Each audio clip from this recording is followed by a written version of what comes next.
Durante el verano de 2003, eventos en el noreste de los Estados Unidos que involucraban a una extraña criatura similar a un humano generaron un breve interés mediático local antes de que se implementara un aparente bloqueo de información.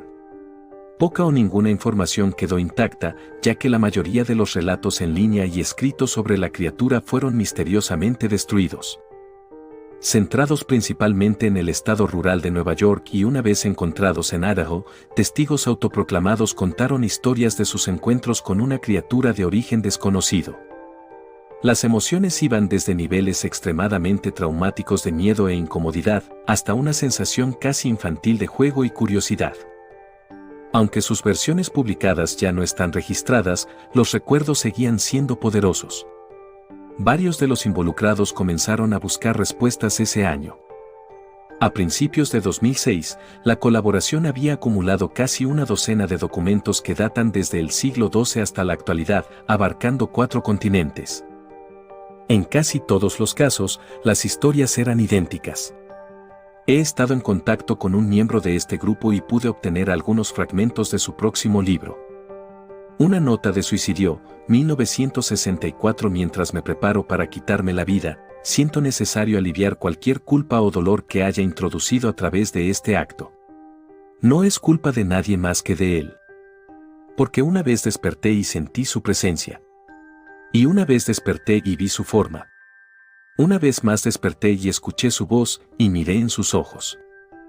No puedo dormir sin miedo a lo que podría experimentar a continuación. No puedo volver a despertar. Adiós. En la misma caja de madera se encontraron 2 sobres vacíos dirigidos a William y Rose y una carta personal suelta sin sobre. Querida Linnea, he orado por ti. Él pronunció tu nombre. Una entrada de diario, traducida del español 1880. He experimentado el mayor terror.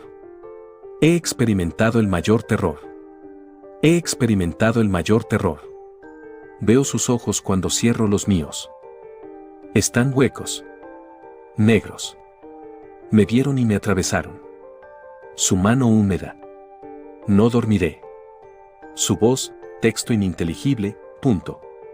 Un registro de marinero, 1691 vino a mí en mi sueño. Desde el pie de mi cama sentí una sensación. Lo tomó todo. Debemos regresar a Inglaterra. No volveremos aquí nuevamente a petición del RAC. De un testigo, 2006. Hace 3 años, acabábamos de regresar de un viaje a las cataratas del Niágara con mi familia para el 4 de julio. Todos estábamos muy agotados después de un largo día de manejo, así que mi esposo y yo acostamos a los niños y dimos por terminada la noche. Alrededor de las 4 de la mañana, me desperté pensando que mi esposo se había levantado para usar el baño.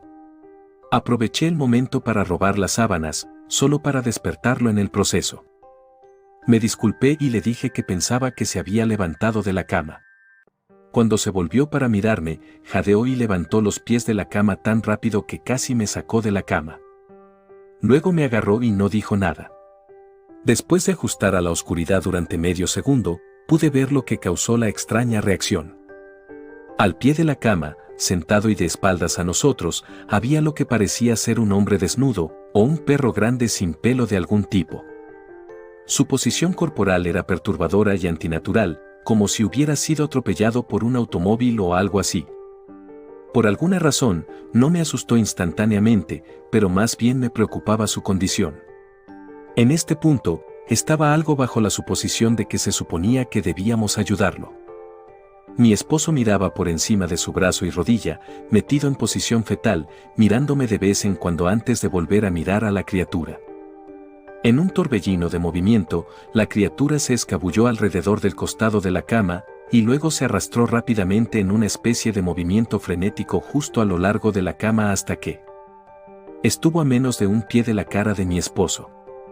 La criatura estuvo completamente en silencio durante unos 30 segundos, o probablemente más cerca de 5, solo parecía mucho tiempo, solo mirando a mi esposo. La criatura luego colocó su mano en su rodilla y corrió hacia el pasillo, que conducía a las habitaciones de los niños. Grité y corrí hacia el interruptor de luz, planeando detenerlo antes de que lastimara a mis hijos. Cuando llegué al pasillo, La luz del dormitorio era suficiente para verlo agachado y encorvado a unos 20 pies de distancia. Se dio la vuelta y me miró directamente, cubierto de sangre. Presioné el interruptor en la pared y vi a mi hija Clara. La criatura corrió escaleras abajo mientras mi esposo y yo nos apresurábamos a ayudar a nuestra hija. Estaba muy herida y solo habló una vez más en su corta vida. Dijo: él es el Rack. Mi esposo condujo su auto a un lago esa noche, mientras llevaba a nuestra hija al hospital. No sobrevivieron. Siendo un pueblo pequeño, la noticia se difundió bastante rápido. La policía fue útil al principio, y el periódico local también mostró mucho interés. Sin embargo, la historia nunca se publicó y las noticias locales nunca hicieron un seguimiento tampoco. Durante varios meses, mi hijo Justin y yo nos quedamos en un hotel cerca de la casa de mis padres. Después de decidir volver a casa, comencé a buscar respuestas por mí mismo. Eventualmente localicé a un hombre en el pueblo vecino que tenía una historia similar. Nos pusimos en contacto y comenzamos a hablar sobre nuestras experiencias. Él conocía a otras 2 personas en Nueva York que habían visto a la criatura a la que ahora nos referíamos como el Rack. Nos llevó a los 4 alrededor de 2 años sólidos de búsqueda en Internet y escribir cartas para recopilar una pequeña colección de lo que creemos que son relatos del Rack. Ninguno de ellos proporcionaba detalles, historia o seguimiento. Un diario tenía una entrada relacionada con la criatura en sus primeras 3 páginas, y nunca más lo mencionaba. Un registro de barco no explicaba nada del encuentro, diciendo solo que les dijeron que se fueran por el Rack. Esa fue la última entrada en el registro. Sin embargo, hubo muchas instancias en las que la visita de la criatura fue una de una serie de visitas con la misma persona. Varias personas también mencionaron haber sido habladas, mi hija incluida. Esto nos llevó a preguntarnos si el Rack nos había visitado a alguno de nosotros antes de nuestro último encuentro. Coloqué un grabador digital cerca de mi cama y lo dejé funcionando toda la noche, todas las noches, durante 2 semanas. Escaneaba minuciosamente los sonidos de mi movimiento en la cama cada día cuando me despertaba. Al final de la segunda semana, estaba bastante acostumbrado al sonido ocasional del sueño mientras desenfocaba la grabación a 8 veces la velocidad normal.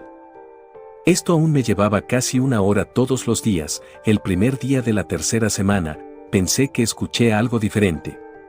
Lo que encontré fue una voz aguda. Era el Rack. No puedo escucharlo el tiempo suficiente como para comenzar a transcribirlo. Todavía no he permitido que nadie lo escuche.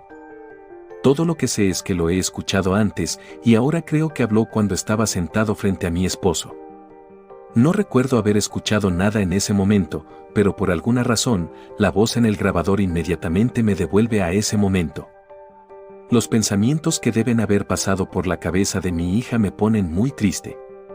No he vuelto a ver al Rack desde que arruinó mi vida, pero sé que ha estado en mi habitación mientras dormía.